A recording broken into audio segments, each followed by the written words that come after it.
자, 이제 함수 부분 들어가도록 할게요. 우선 1번부터 살펴보겠습니다. 배송지를 구하는 건데, 배송지를 나타내 줄 때 우선은 문제에서 서울과 하나, 인천 2개, 부산 3개, 이렇게 3개를 찾고자 한다면 이 풀을 손가락을 이용해서 해볼게요. 서울, 그 다음에 서울, 인천, 부산이면 손가락 하나 접어서 그렇죠. if를 2번 쓰는 겁니다. 자, 그 다음에 이거 같은 경우 if 함수를 이용하는 게 아니었네요. 그죠? 추주 함수를 이용하고 미드 함수를 이용하는 거죠. 우선 미드 함수로 이 대역 코드의 3번째 글자를 한번 찾아볼게요. 수식 입력줄에 클릭해서 는 답이 나올 셀을 선택하고 수식 입력줄을 클릭해서 는 한 다음에 mid 미드 함수를 사용하겠습니다. 더블 클릭. 자, 처음에 텍스트라고 돼 있죠. 텍스트는 뭘 이용한다고 됐어요? 대역 코드라고 돼 있어요. 그러면 대역 코드로 가는 거예요.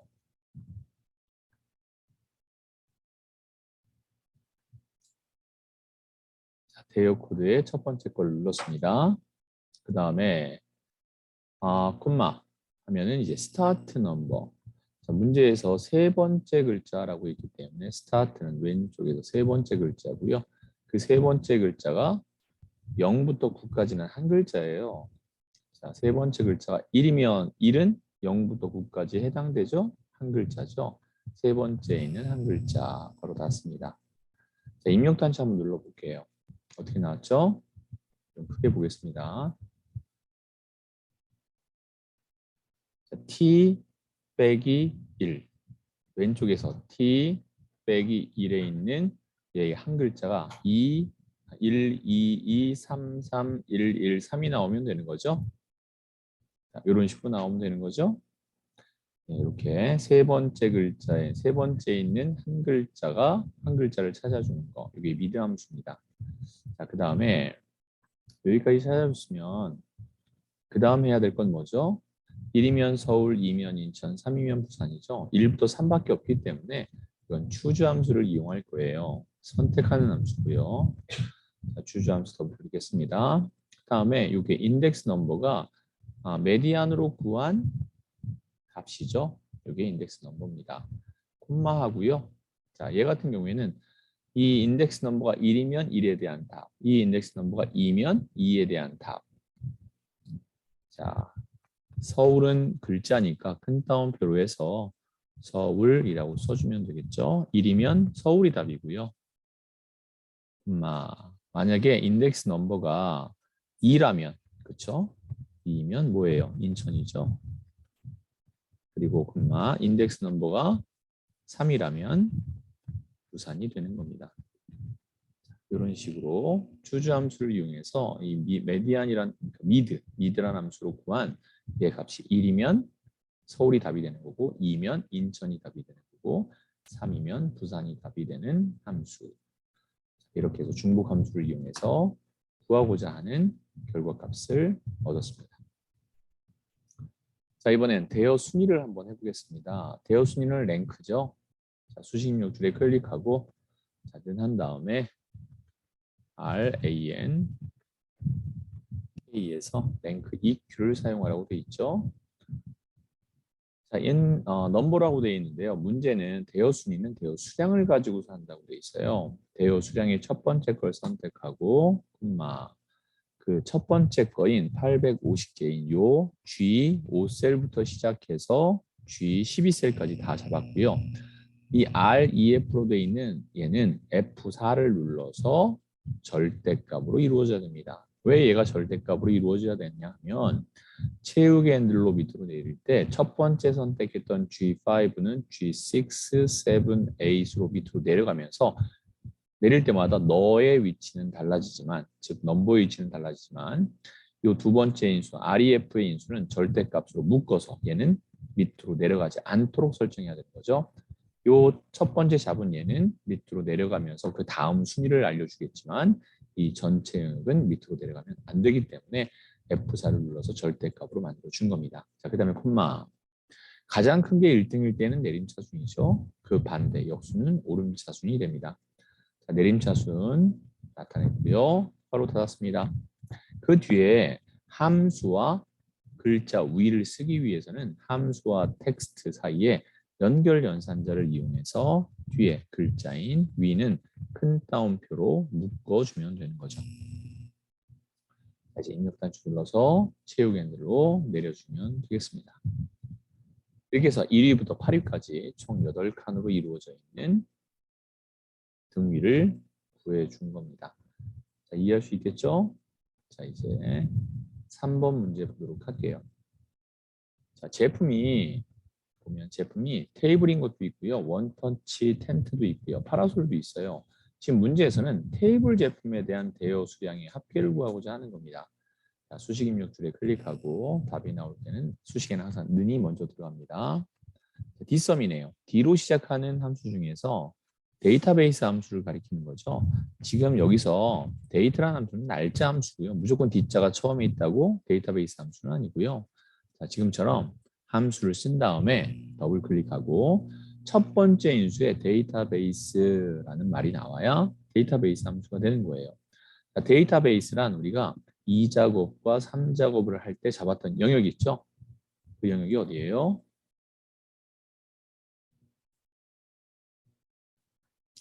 B4에서 H12 여기가 데이터베이스 영역이다라고 생각하면 됩니다.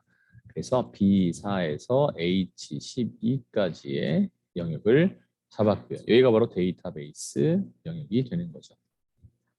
이해할 수 있겠죠? 데이터베이스 힌트를 봤을 때 우리가 2작업과 3작업을 할 때 잡았던 영역이 데이터베이스 영역이다. 이렇게 이해하면 될 것 같습니다. 자, 이제 하나의 데이터베이스에 인수를 했으니까 다음 인수를 하기 위해서 쉼표가 들어가고요. 필드 제목을 구할 건데 지금 뭐의 평균이죠? 대여 가격의 평균이죠. 대여 가격의 평균이에요. 그러다 보니까 저는 함수를 좀 보면서 하겠습니다. 네, 뒷섬으로 되어 있고요. 합계죠. 평균이 아니라 합계죠. 뭐의 합계예요? 대여 수량. 제가 밑에 걸 봤네요. 위에 건 지금 3번 하는 거니까 대여 수량의 합계라고 되어 있으니까 대여 수량의 필드 제목을 선택해 주면 되겠습니다. 필드라고 되어 있죠. 이 음영이 들어가 있는 이 윗부분이 바로 필드 제목들이에요. 그 다음에 콤마. 자, 세 번째 인수는 조건이라는 의미예요. 조건이 뭐였죠? 테이블을 찾는 거죠. 그럼 이 테이블인 얘만 선택하면 그렇죠. 안 됩니다. 데이터베이스 함수는 필드 제목을 포함해서 전체를 다 잡았었고요. 두 번째 인수 또한 필드 제목을 선택했죠. 세 번째 테이블 또한 필드 제목을 포함해서 영역을 잡아줘야 된다라는 겁니다. 데이터베이스 함수의 규칙이에요. 자, 이제 바로 닫아주고요. 더 이상 뭐 다른 거 없죠? 자, 입력 단추 클릭해서 결과를 나타내 주었습니다. 기왕이면 그렇죠. 맞춤에서 표시 형식에서 쉼표 스타일로 정의를 해 주었어요.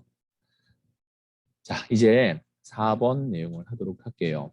자, 파라솔 제품의 대여 가격의 평균이라고 되어 있습니다. 얘는 평균을 구할 때 우리가 어떻게 해요? 합계를 개수로 나누면 그렇죠. 평균이 되죠. 근데 파라솔 제품, 즉 조건이 있는 합계를 조건이 있는 개수로 나누어서 그 조건에 맞는 평균을 구하는 거. 이걸 그러니까 sum if를 count if로 나누어 주는 형태다라고 보면 됩니다. average if를 쓰면 간단한데 현재 average if를 쓰지는 않았어요. 그렇죠? 자, 우선은 average if를 한번 해볼게요. 수식 입력 줄에 클릭하고요. average if라고 있습니다. 더블 클릭할게요. 자, 그러면 먼저 구해야 될 게 range라고 되어 있죠. range는 조건이 들어있는 영역을 잡아라 라는 겁니다. sumif도 마찬가지예요. 첫 번째 인수는 조건이 들어있는 영역을 잡아라. 우리 뭐 구하는 거예요? 파라솔이라고 되어 있잖아요. 자, 그러면은 파라솔 제품의 대여 가격이라고 되어 있으니까 제품 중에서 파라솔이죠. 자, 쭉 다 잡습니다. 파라솔이든 아니든 간에 테이블이든 뭐든 다 잡아주는 거예요. 그런 다음에 내가 찾고자 하는 파라솔을 써주는 거죠. 자, 이렇게 큰 따옴을 묶여서 써줬습니다. 자, 그리고 나서는요. 대여 가격의 평균 그랬으니까 여기 대여 가격을 다 잡아주고 괄호 닫으면 그리고 임명단추 눌러주면 이때 어때요? 대여 가격을 잡았을 때 글씨가 갑자기 들어갔죠. 그리고 색깔은 검정색이 아니라 다른 색깔로 들어갔어요. 그럼 이거는 이름 정의한 내용이 된다라는 겁니다. 이름 정의는 이렇게 글자라 하더라도 큰 따옴표로 묶지는 않습니다. 자, 임명단추 눌렀습니다. 현재 얼마 나왔어요? 쉼표 스타일도 적용할까요? 자, 결과는 나왔지만 지금 17,500원이 나왔어요. 결과는 같지만 이렇게 해서 답을 제출하면 여러분들은 점수를 못 받아요. 왜요? 함수에서 sumif와 countif를 쓰라고 했지 averagef를 쓰라고 하지 않았거든요. 그래서 결과는 얼마가 나왔죠? 17,500이고요. 요거는 옆에 이렇게 해놓고요. 요거를 지워버리고 그러면 sumif와 countif를 쓰겠습니다. sum if로 해서 방법은 동일해요. 분류를 다 잡고요. 콤마 내가 찾고자 하는 파라솔을 써주는 겁니다. 그 다음에 마찬가지입니다. 대여 가격을 다 잡아주는 거예요. 이렇게 자, 괄호 닫고요. 얘를 나눠야죠. 개수로 나누는 거니까 나누기. 그 다음은요. 카운트 if죠.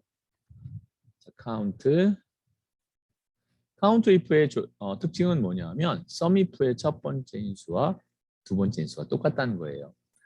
자, 첫 번째 인수 분류를 다 잡고요. 콤마 두 번째 인수 파라솔을 써주겠습니다. 그리고 괄호를 그냥 닫아주면 돼요. 자, 첫 번째 인수와 두 번째 인수가 동일한 걸 알 수 있죠. sumif에서 차이는 뭐죠? 세 번째 인수가 있다는 거예요. 이 세 번째 인수는 대여 가격의 합계를 구하는 그 영역이 되는 겁니다. 자, 입력단추 누르면 이렇게 결과는 동일해요. 여러분들이 에버러지 if 또한 사용할 줄 알아야 된다는 겁니다. 자, 이제 이건 지워주고요. 자, 이제 최대 대여 수량을 보도록 할게요. 이때로 아지를 썼는데 한번 내용을 보도록 할게요. 자, 는 하고요. 맥스라고 돼 있으면 가장 큰 걸 찾는 거예요. 근데 지금은 맥스란 함수를 쓰지 않고 라지란 함수 썼어요. 맥스는 뭐죠? 대여 수량을 그냥 다 잡아주고 바로 닫으면 최대값이 나오는 거예요. 그런데 맥스가 아니라 라지를 쓰라고 돼 있어요. 그럼 뭘까요? 라지란 첫 번째, 두 번째, 세 번째 큰 거를 찾아주는 거예요. 자, 영역은 동일하게 잡습니다. 대여 수량을 다 잡고요. 콤마 이 K가 뭐냐 하면 등수예요. 첫 번째로 큰 거는 1, 두 번째로 큰 거는 2, 세 번째로 큰 거는 3 이렇게 해주면 돼요. 자, 지금 1을 쓰면 되죠? 최대라고 했으니까 자, 이 상태에서 입력을 해주면 이게 어떻다는 거죠? 그렇죠. 첫 번째로 큰 얘가 되는 거죠. 자, 그렇다면 스몰도 한번 해볼까요? 미는 최소값을 구하는 거라면 스몰이라는 함수는 가장 작은 거, 두 번째로 작은 거, 세 번째로 작은 거를 찾아줄 수 있어요. 영역을 잡고 그다음에 콤마 만약에 두 번째로 작은 걸 찾아라 2를 쓰고 가로 닫아주는 거죠. 그러면 두 번째로 작은 건 뭐가 될까요? 346이 나오겠죠? 346이 나온다라는 겁니다. 이렇게 해서 여러분들이 맥스, 민, 그다음에 라지, 스몰 이런 것들을 다 찾아줄 수 있었으면 좋겠어요. 자, 이번에는 vlookup을 이용한 함수를 나타내 보도록 하겠습니다. 먼저 답이 나올 셀을 선택했으면 수식 입력줄에 클릭하고는 vlookup의 첫 번째 lookup은 쫓아갈 걸 찾아주는 거예요. 자, 우선 H14셀, 즉 우리가 유효성 검사를 했던 셀을 선택하고요. 조그만 화살표를 눌러서 다른 걸로 바꿀 때마다 대여 가격 또한 같이 달라지게 되겠죠. 자, 콤마한 다음에 제품명을 이용해서 대여 가격을 구하는 거니까 제품 명서부터 대여 가격까지 잡아주는 거예요. 제품 명서부터 대여 가격까지를 다 잡아줍니다. 이렇게 잡아주는 거죠. 중요한 건 유효성 검사를 이용하는 부분부터 시작해야 된다는 게 포인트예요. 자, 됐으면 콤마. 그럼 뭐라고 돼 있죠? 컬럼이 COL이 열을 얘기하는 거예요. 열. 몇 번째 열이죠? 여기서부터 시작했죠? 제품명이 첫 번째입니다. C라고 해서 세 번째가 아니에요. 내가 잡은 영역이 첫 번째 열, 두 번째, 세 번째, 네 번째, 다섯 번째, 여섯 번째죠. 여섯 번째에 있는 걸 구해라. 대여 가격 구하는 거니까요. 그 다음에 콤마. 글씨를 이용한 정확한 값을 찾기 위해서는 정확히 일치가 됩니다. 숫자 범위값일 때는 유사일치가 되겠지만 지금처럼 글씨를 정확하게 글씨를 이용해서 어떠한 값을 찾을 때에는 정확히 일치를 선택해 주면 돼요. 자, 이제 괄호 닫고 입력 단추 눌러서 결과까지 나타냈습니다. 마찬가지로 천 단위 구분기호를 눌러서 오른쪽 정렬시켜 주면은 끝나는 거죠. 자, 함수는 한 번에 되진 않습니다. 여러분들이 계속 반복해서 if 함수를 이용해서 얘를 구할 수도 있을 거예요. 자, 여러분들하고 엑셀만 가지고서 우리가 42시간을 하는 것이 아니라 파워포인트에도 해야 되고요. 여러 가지 일들을 지금 같이 해야 되는 상황이기 때문에 함수는 제가 여기 나오는 것뿐만 아니라 다른 것까지도 같이 작업을 해보도록 할 거예요. 자, 여기다 할 겁니다. 수식 입력줄에 클릭하고는 만약에 if 함수와 mid 함수를 써라 그랬다면 if 함수를 이용해서 mid 똑같이 할게요. 대여 코드에 콤마 세 번째서 왼쪽에서 세 번째서부터 시작해서 스타트 넘버죠. 한 글자를 구하겠습니다. 얘가 는 1이라고 하는 테스트를 해야 되는데 자, 글씨 안에 들어있는 숫자는 문자가 아니라 뭐라고 했죠? 얘는 숫자가 아니라 문자예요. 글씨에 들어있는 숫자는 숫자가 아니라 문자입니다. 즉 문자는 어떻게 해야 돼요? 큰 따옴표 이렇게 묶어줘야 돼요. 만약에 이걸 묶지 않으면 전부 다 세 번째인 세 번째가 부산이라면 부산으로만 쭉 나올 겁니다. 자, 우리가 결과를 한번 확인해 보기 위해서 큰 따옴표는 하지는 않아 볼게요. 자, 콤마. 자, 1이면 뭐가 되는 거죠? 서울이었죠? 그렇죠? 1이면 서울, 2면 인천이죠. 자, 그 다음에 콤마 다시 한번 이제 if 함수를 이용해서 복사할게요. 는까지를 컨트롤 C로 복사해서 다시 2% 나눌 겁니다. 이번엔 2라면요. 2라면 얘는 인천이 되고요. 나머지 2%를 또 넣는 것이 아니라 세 번째 마지막밖에 없잖아요. 이거는 부산이 되는 거죠. 자, 바로 닫고 입력 단추 누르면 전부 다 부산이 나올 거예요.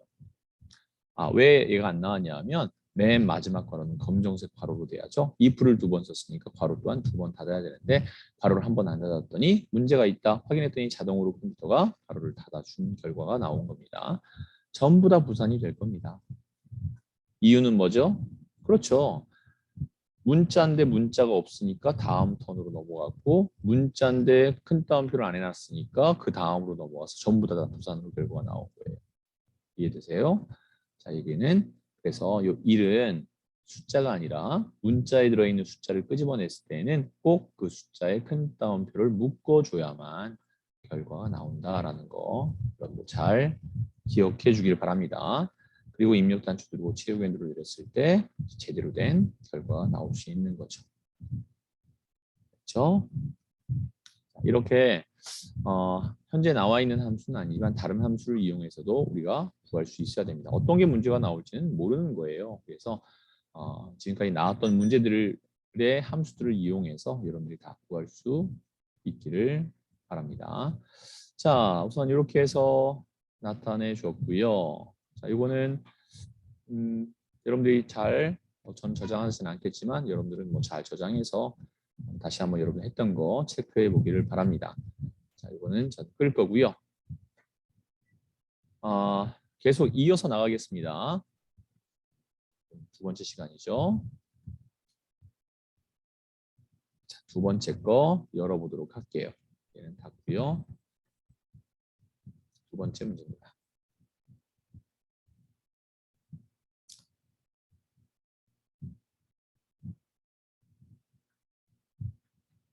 엑셀도 다시 열어서 세팅 다시 한번 좀 빠르게 이번에는 조금 빠르게 세팅을 해보도록 할게요.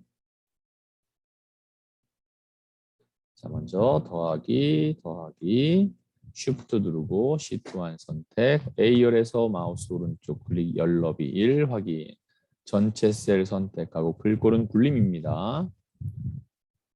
안 나오면 그냥 굴림이라고 쓸게요. 그래서 굴림 선택했고요. 글자 크기 11, 가로 세로 가운데. 자, 아무 셀이나 하나 선택한 다음에 자, 시트 3부터 제3작업,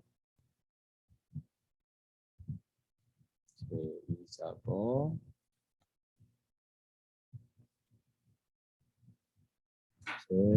제1작업 이렇게 입력을 했습니다. 자, 그런 다음엔요. B4셀부터 J14셀까지 잡아서 해야 되는 거 있죠? 테두리에서 모든 테두리 누를 거고요. 붉은 바깥쪽 테두리. 필드 제목에 해당하는 부분입니다. 그 다음에 밑에 영역 잡아서 붉은 바깥쪽 테두리. 합쳐지는 부분이 있었죠?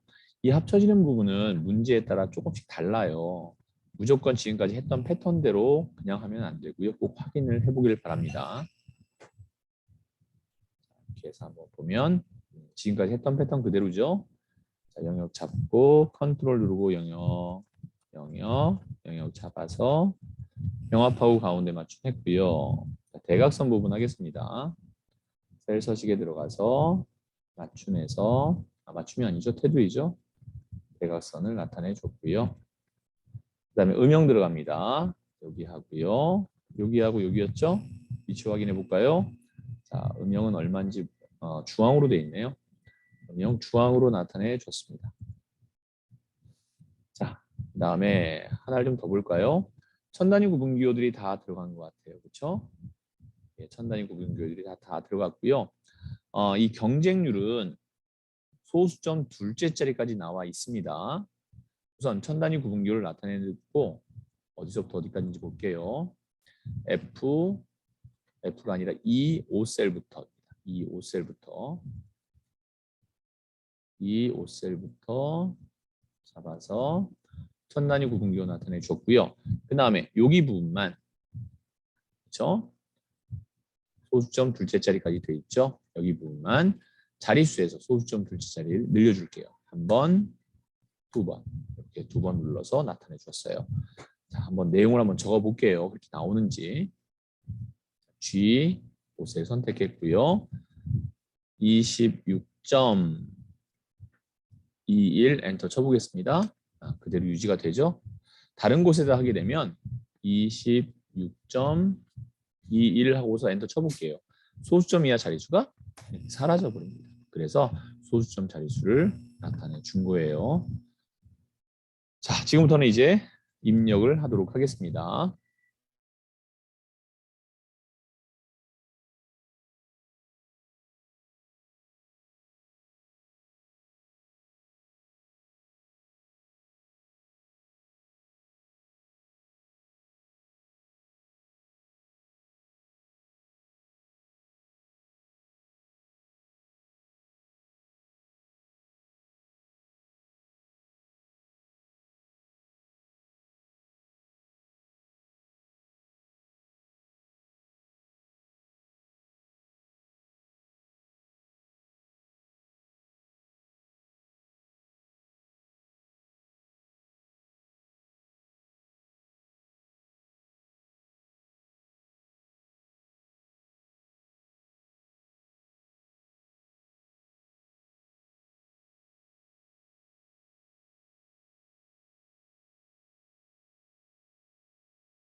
자, 이제 입력은 다 됐고요. 여기 밑에 부분을 여기 부분을 좀 한번 해볼게요. 자, 여기 부분은 다시 14행과 15행 사이를 더블 클릭해서 넓혀주면 되고요. 이 행들과 행들 사이는 이 상태에서 작업했다고 해서 감점 요인은 없어요. 그러니까 이거 관계없고요. 조금 넓게 해주고 싶다라고 한다면 한 행 높이가 아까 17 정도였죠. 뭐 17 정도로 17은 너무 크네요. 16 정도도 괜찮을 것 같습니다. 16 정도로 해줘도 무방하다라는 걸 말씀드리면서 자, 결제란 부분 좀 하겠습니다. 결제란은 아직까지 여러분들이 결제란을 못하면 안 되긴 하는데 그래도 마지막으로 결제란 이제 설명은 앞으로는 하진 않을 겁니다. 이게 마지막 결제란 설명이라고 생각하고 해주면 될 것 같아요. L열을 절반 정도로 줄여주고요. L3과 L4를 잡아서 병합할 겁니다. 자, 영역을 잡고 모든 테두리를 나타내 줄 거고요. 자, 그 다음에 여기다 확인이라고 쓸게요. 사원, 대리, 과장. 여러분들이 세팅 과정을 이렇게 순서대로 안 하고 만약에 밑에 있는 시트가 하나라도 더 잡혀 있는 상태에서 지금 두 가지가 제1작업과 제2작업이 같이 잡은 상태입니다. 영역 잡고 그림 복사를 눌러도 대화 상자는 안 떠요. 자, 그렇기 때문에 여러분들이 꼭 제1작업만 선택된 상태에서 그림 복사를 눌러야 또 대화 상자가 뜬다는 거 꼭 잘 기억해서 실수가 되지 않도록 하길 바랍니다. 자, 확인하고요. H1셀 선택하고 붙여넣기 클릭하겠습니다. 자, L열부터 O열까지는 다 잡아서 마우스 오른쪽 클릭 삭제할 거고요. 자, 이제 1행과 2행과 3행은 좀 더 넓혀주겠습니다. 그래서 위치를 잡았고요. H열 좀 넓혀줄 거고요. 요 세 번째 제2열도 좀 넓혀서 공간을 만들어주면 될 것 같아요. 컨트롤 홈을 누르면 어떻게 된다고 그랬죠? 무조건 A1 셀로 이동된다라고 했었죠. 자, 부분 잘 기억해 주고요. 자, 이번에는 이제 제목 부분, 타이틀 부분 하겠습니다. 삽입의 일러스트레이션의 도형의 사각형 중에서 요 세 번째 거네요. 자, 한쪽 부분이 잘린 모서리입니다. 영역 잡아주고요. 자, 도형 채우기는 노란색이고요. 자, 제목은 노랑이고 굴림 24 검정 굵게 홈에서 굴림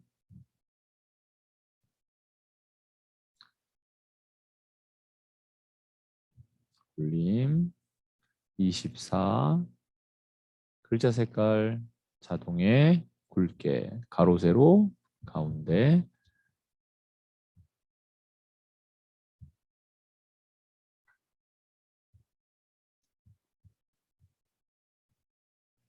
자, 이렇게 쓴 다음에 이제 너비는 여러분들이 조절을 해줘야 돼요.